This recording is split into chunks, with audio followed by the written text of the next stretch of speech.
SSC 2026 শিক্ষার্থীরা কিভাবে তোমরা সৃজনশীল পরীক্ষার প্রশ্নের উত্তর লিখবা, শিক্ষক তোমাকে 10-এ 10 দিবে কিভাবে, আজকে তোমাদেরকে আমরা সেটা জানাবো। তোমরা জানো তোমাদের নতুন মানবন্টনে সৃজনশীল অনেক কমাই দিছে। এখন তোমাদের যে সকল বিষয় ব্যবহারিক রয়েছে, পদার্থ রসায়ন, জীববিজ্ঞান, উচ্চতর গণিত, কৃষি শিক্ষা, এই সকল বিষয়ে 4টা সৃজনশীল লিখতে হবে।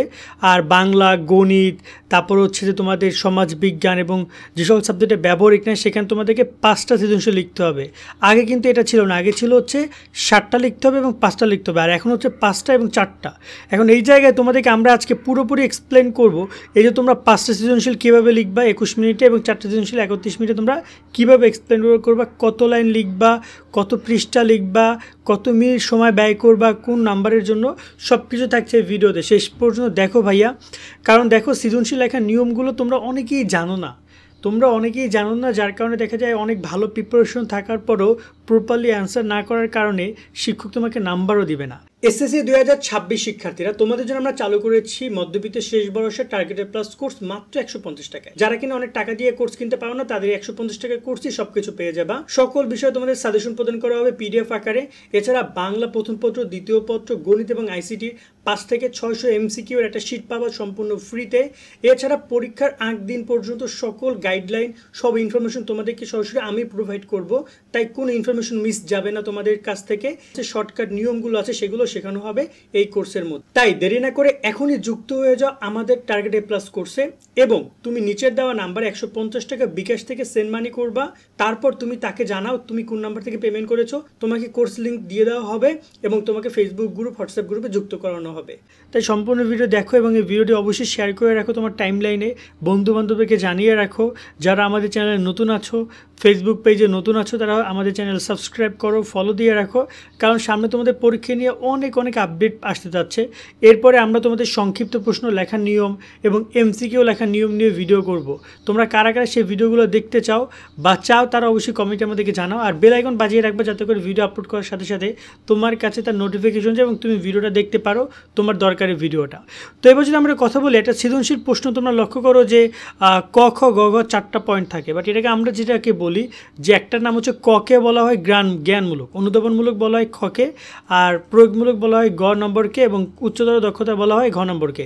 4টার আলাদা আলাদা লেখার নিয়ম আছে, বাট আমরা সেটা অনেকেই জানি না। আমরা কি করি, আমরা এখানে যে উদ্দীপক আছে এই উদ্দীপকটা লিখে দেই গ ঘ এর ক্ষেত্রে বেশিরভাগ সময়, বাট এটা সম্পূর্ণ ভুল একটা মানে প্র্যাকটিস, এটা করা যাবে না। আর টাইম নিয়ে একটু কথা বলি, তোমরা যারা 5টা সৃজনশীল লিখবা, তোমরা প্রত্যেকটা সৃজনশীল লেখার জন্য 21 মিনিট করে টাইম পাবা। এখন অনেকে বলতে পারো ভাই কেন, আমাদের তো 2 ঘন্টা 30 মিনিট টাইম দিবে।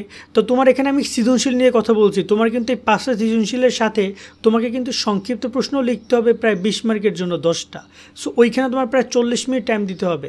সো সেই হিসাবে তুমি হিসাব করো, প্রতি 10 মার্কের জন্য তুমি 500 কত মিনিট, 21 মিনিট প্রতি 10 মার্কের জন্য। তো ওইখানে যে 20 মার্ক, ওর জন্য তুমি আবার 42 মিনিট পাবা। 10 মার্ক করে 20 মার্কের তোমাদের সংক্ষিপ্ত প্রশ্ন হবে। আবার যাদের সায়েন্সে যারা রয়েছে, তোমরা প্রত্যেকটা সৃজনশীল লেখার জন্য পাচ্ছ 31 মিনিট করে প্রতি সৃজনশীল, প্রতি প্রশ্নের জন্য। কিন্তু আবার ওই যে সংক্ষিপ্ত প্রশ্ন 10 মার্কে রয়েছে, তার জন্য তোমরা 31 মিনিট করে পাবা। ওভারঅল এইভাবে তোমাদের পরীক্ষা দিতে হবে। এখন সৃজনশীল তুমি 21 মিনিটে তোমাকে কমপ্লিট করতে হবে, এত ক্যালকুলেশন বুঝি না, ঠিক আছে? চলো 21 মিনিটে তোমরা কীভাবে কমপ্লিট করবে। আর তোমরা ইতিমধ্যে হয়তো আমাদের টার্গেট এ প্লাস কোর্সে বিজ্ঞাপন দেখেছো, তোমরা চাইলে কিন্তু টার্গেট এ প্লাস কোর্সে যুক্ত হতে পারো মাত্র 150 টাকায়। সকল বিষয়ের সাজেশন পাচ্ছ, আমার গাইডলাইন, পরীক্ষা যত ইনফরমেশন সব কিছু তোমরা সবার আগে পাবা যারা আমাদের পেইড ব্যাচে যুক্ত হবা। এবং তোমাদের আরও অনেক আপডেটেড তথ্যগুলো শোভন ভাই তোমাদেরকে সবসময়ের জন্য দিবে, তাই আমাদের সাথে তোমরা অবশ্যই কানেক্টেড থাকবা। এবার আমরা একটা কথা বলি যে তোমাদের এই লেখার ক্ষেত্রে 21 মিনিট এবং 31 মিনিটকে তোমরা কীভাবে কাজে লাগাবা। প্রথমত আগে আমরা এখানে একটু কথা বলি, আমাদের এখানে কিন্তু অলরেডি তোমাদের একটা নমুনা আমরা তৈরি করেছি, সেটা আমি তোমাকে একটু বুঝিয়ে দিব। তার আগে এখানে ক্লিয়ার করি, মূলত তোমাকে যেটা করতে হবে, এই যে দেখতে পাচ্ছ সৃজনশীল প্রশ্নের মানের ক্ষেত্রে তুমি এই করো, যেখানে তোমার 5টা সৃজনশীল লিখতে হবে, যে সকল জায়গায় তুমি 5টা সৃজনশীল লিখবে, যেমন বাংলা, যেমন গণিত, যেমন ধর্ম, যেমন তোমার হচ্ছে যে বিজ্ঞান, সমাজ, তোমার হিসাব বিজ্ঞান, ব্যবসা উদ্যোগ, ফিনান্স, ব্যাংকিং, অর্থনীতি, পরিণতি, ভূগোল, এই সাবজেক্টগুলো তোমাকে লিখতে হবে কটা, 5টা সৃজনশীল। এখানে জ্ঞানমূলক প্রশ্ন জন্য তুমি 1 মিনিট সময় ব্যয় করবা 1 মার্কের জন্য, এবং এখানে তোমার 1 থেকে 2 লাইন লিখবা। এবং এটার একটা ক্রাইটেরিয়া রয়েছে, তোমার খাতাটা দিয়ে খেয়াল করো, যখন তুমি এখানে লিখবা জাস্ট এরকমভাবে লিখবা 1 নং প্রশ্নোত্তর ক, এবং এটা সবসময়ের জন্য ব্লু কলম ব্যবহার করার ট্রাই করবা, এতে করে শিক্ষকের চোখে হাইলাইটস হবে। হ্যাঁ, তুমি কালো কলম ব্যবহার করতে পারো, কিন্তু যদি তুমি একটা কালারফুল কলম ব্যবহার করো সেক্ষেত্রে শিক্ষকের চোখে দুইটা কালার যখন সে ভিন্ন দেখবে, তখন শিক্ষকের মাথায় একটা সাইকোলজি কাজ করবে যে এটা ও আলাদাভাবে আলাদা মানে হেডলাইন করেছে ও 1 নং প্রশ্নোত্তরকে। সেক্ষেত্রে শিক্ষক অনেক সময় মিস যায়, বাট সেটা আর যাবে না। এবং উত্তরটাকে তুমি ব্লু কালার দিয়ে হেডলাইন করবে এবং নিচে একটা আন্ডারলাইন দিবে, যাতে করে শিক্ষকেরা বুঝতে পারে যে এটা একটা প্রশ্নের শুরুটা বা শিরোনামটা। দেন তুমি অ্যান্সারগুলো লিখবে, এবং এই অ্যান্সারগুলো লেখার ক্ষেত্রে তোমাকে কিছু বিষয়ের প্রতি খেয়াল রাখতে হবে। এবং এই 1 মিনিটের মধ্যে তুমি অ্যান্সার করবা 1 থেকে 2 লাইনের মধ্যে। এবং এই ক নম্বর অ্যান্সার করার ক্ষেত্রে বলা আছে যে একটি প্যারায় উত্তর দিতে হবে, মানে এখানে খুব বেশি লেখালেখির সুযোগ নাই, তুমি অনেকখানি লিখে লাভ নেই, মার্ক যেহেতু 1। এবং এখানে তোমাকে প্রশ্নের উত্তর হবে মৌলিক, মানে একটা সিম্পল উত্তর হবে, উত্তর দিতে উদ্দীপকে কোনো রকম সাহায্যের প্রয়োজন নেই, এবং বানান সঠিক রাখতে হবে। তুমি এই যে ক নম্বরে কোশ্চেন আসছে সুশিক্ষিত লোক মাত্রই কি, তোমার এক কথা উত্তর হবে, বানান যদি ভুল যায় নাম্বার পাবা না, এবং তোমার উদ্দীপকের কোনো হেল্পেরও দরকার নাই। সো ক নম্বরটা তুমি এরকমভাবে অ্যান্সারটা খুব সুন্দরভাবে লিখে দিবা, 1 লাইন হোক 2 লাইন হোক। তুমি যদি প্রশ্ন তোলো সমস্যা নেই, প্রশ্ন না তুললেও সমস্যা নেই, যেটা তোমার সম্পূর্ণ বিষয়টা, প্রশ্ন চালে তুলতে পারো নাও তুলতে পারো, এরকমভাবে সুন্দর করে লিখবে। লেখার পরে এখানে একটা গ্যাপ দিবে, এখানে কী দেবে, একটু গ্যাপ দিবা। 1 নং প্রশ্নোত্তর ধরো উত্তর তুমি এখানে লেখা শেষ করছো, এখানে একটু ফাঁকা দিয়ে তুমি আবার লিখবা 1 নং প্রশ্নোত্তর খ, সেম ব্লু পেন ব্যবহার করবে এবং উত্তর লিখবা। লেখার পরে এবার তোমরা লক্ষ্য করো, তোমাকে যেটা করতে হবে, এবার তোমার যদি আমি একটু কথা বলি যে অনুধাবনমূলক প্রশ্ন তুমি কীভাবে লিখবা। অনুধাবনমূলক প্রশ্ন লেখার ক্ষেত্রে তুমি এখানে 2 মার্কের জন্য 3 থেকে 4 লাইন তুমি লিখবা। সায়েন্সের শিক্ষার্থীদের ক্ষেত্রে আমরা বলেছি 3 থেকে 4 লাইন লিখবা, তবে তোমরা এখানে 2 থেকে 3 মিনিটের মতো সময় পাবা, 2 থেকে 3 মিনিটের মতো তোমরা সময় পাবা যারা নর্মাল 5টা সৃজনশীল লিখবা। আর যারা 4টা সৃজনশীল লিখবা তারা একটু বেশি সময় পাবা, তারা 4 থেকে 5 মিনিটের মতো টাইম পাবা, যে টাইমের মধ্যে তোমাকে অনুধাবনটা কমপ্লিট করতে হবে। এবং অনুধাবনটা লেখার ক্ষেত্রে এই যে 2 থেকে 3 মিনিট বা 4 মিনিটের মধ্যে তুমি কী কী লিখবা চলো সেটা বলি।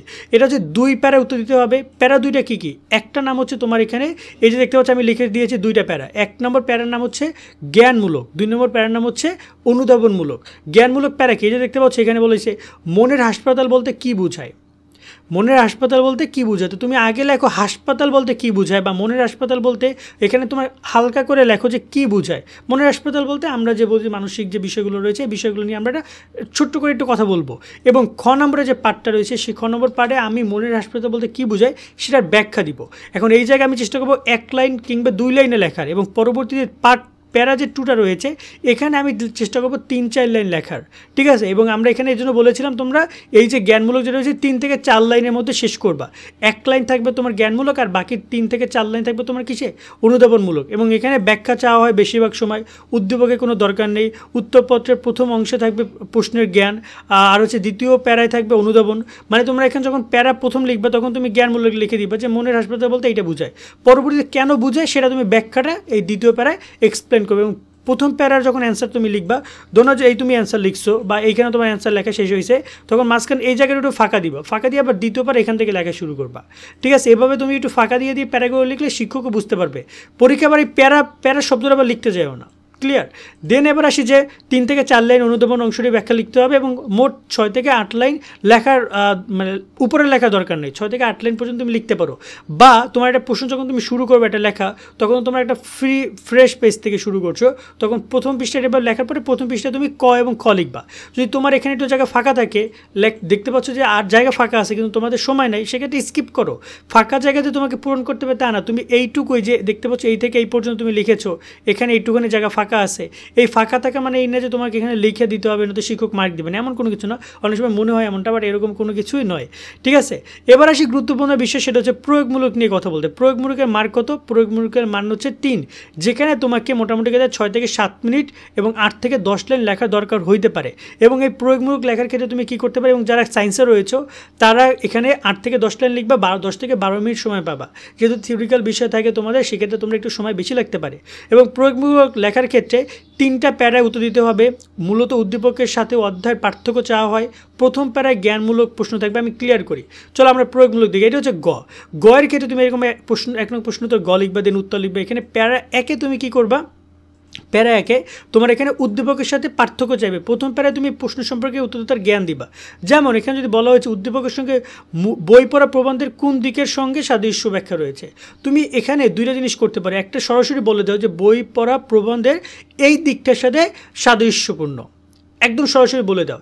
এতে করে শিক্ষক তোমার লেখাটাকে পছন্দ করবে, কারণ শিক্ষক তো সব মানে পুরো পৃষ্ঠাটা এখানে পুরো এক পৃষ্ঠা পড়বে, তারপর তোমার অ্যান্সার খুঁজে বের করবে। তার থেকে তুমি যদি প্রথম দিকেই তার অ্যান্সারটা দিয়ে দাও, তোমার অ্যান্সারটা যে প্রবন্ধের সাথে কার সম্পর্ক রয়েছে, তখন খুব ইজিলি শিক্ষক কিন্তু সেটা লাইক করবে এবং তোমাকে নাম্বার দিবে। এছাড়া এইভাবে তুমি ক নম্বরটা প্রথম প্যারাটা কমপ্লিট করবা। দ্বিতীয় প্যারায় তুমি অনুবাদমন থাকবে, যেমন এখানে বই পড়া প্রবন্ধ কী এবং উদ্দীপকে এক্স্যাক্টলি কী বলেছে সেটা নিয়ে তুমি দ্বিতীয় প্যারায় একটু ডিসকাস করো, মানে তুমি একটু বুঝাও। এবং তৃতীয় পড়ায় এসে তোমাকে যেটা করতে হবে, তৃতীয় পড়ায় এসে তুমি প্রয়োগটা করবা। তৃতীয় পড়ায় তোমরা উদ্দীপকের সাথে অধ্যায়ের যে পার্থক্যগুলো রয়েছে বা সাদৃশ্যপূর্ণ বিষয়গুলো রয়েছে, যে এই জিনিসগুলো মেলে, সেই বিষয়গুলো তোমরা সুন্দর করে এই তৃতীয় প্যারায় কমপ্লিট করবা। এবং চেষ্টা করবা পুরো একটা পৃষ্ঠা মোটামুটি দেয় গ নম্বর লেখার 8 থেকে 10 লাইন। কোনো ক্ষেত্রে যদি মনে হয় সেক্ষেত্রে তুমি চাইলে একটু বেশি লিখতে পারো। গ নম্বর মানে এক পৃষ্ঠা থেকে একটু বেশি তোমরা এই পৃষ্ঠা আসতে পারো, ঠিক আছে। বাট আমার মনে হয় যে তোমার এক পৃষ্ঠা লিখলে এনাফ, এবং সংখ্যাটা হবে তোমার 8 থেকে 10 লাইন। এই যে দেখতে পাচ্ছ আমরা এখানে বলে দিচ্ছি 8 থেকে 10 লাইন লিখতে হবে, এবং 10 থেকে 12 মিনিট বা সর্বোচ্চ তোমরা এখানে 6 থেকে 7 মিনিট টাইম পাবা। যারা সরাসরি বা 5টা সৃজনশীল লিখতে হবে যাদের, তারা পাবে 6 থেকে 7 মিনিট। এভাবে তুমি কমপ্লিট করবা। আশা করি বুঝতে পারছো। এবার আসি তোমাদের উচ্চতর দক্ষতা 4 মার্কের একটা কোশ্চেন। তুমি মোটামুটি 10 থেকে 14 লাইন লেখা ট্রাই করবা। এখানেও 10 থেকে 14 লাইন লেখা ট্রাই করবা। সময় পাবা এখানে 8 থেকে 10 মিনিট। যারা 5টা সৃজনশীল লিখবা 21 মিনিটে কমপ্লিট করতে হবে, আর যারা কিনা 31 মিনিটে কমপ্লিট করবা তোমরা 10 থেকে 12 থেকে 15 মিনিট টাইম পাবা। তার মানে সায়েন্সের শিক্ষার্থীরা একটু বুঝে শুনে টাইমটা এক্সপ্লেন করে লিখতে পারো। বাট যারা জেনারেল সাবজেক্ট রয়েছে যেমন বাংলা, গণিত, এগুলোতে কিন্তু তোমরা বেশি টাইম পাবে না, 8 থেকে 10 মিনিটের মধ্যে কমপ্লিট করতে হবে। তো এই প্র্যাকটিসে তোমরা করবে। এবং এই উচ্চতর দক্ষতা লেখার ক্ষেত্রে তোমাদেরকে যে জিনিস করতে হবে, 4টা প্যারায় তোমাকে উত্তর দিতে হবে। 4টা প্যারা কী কী হবে চলো আমি তোমাকে সেটা দেখে। এই যে দেখতে পাচ্ছ ফার্স্ট প্যারা, এটা হচ্ছে জ্ঞানমূলকের প্যারা। দেন আছে তোমার অনুধাবনমূলকের প্যারা, এরপর হচ্ছে যে প্রয়োগমূলকের প্যারা, এবং সর্বশেষ হচ্ছে প্রয়োগমূলকের উচ্চতর দক্ষতার প্যারা।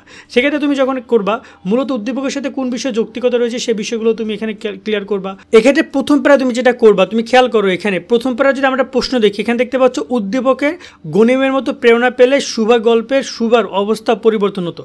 এই জিনিসটা বিচার করতে বলছে। তুমি আগে লেখো যে এটা কি হতো।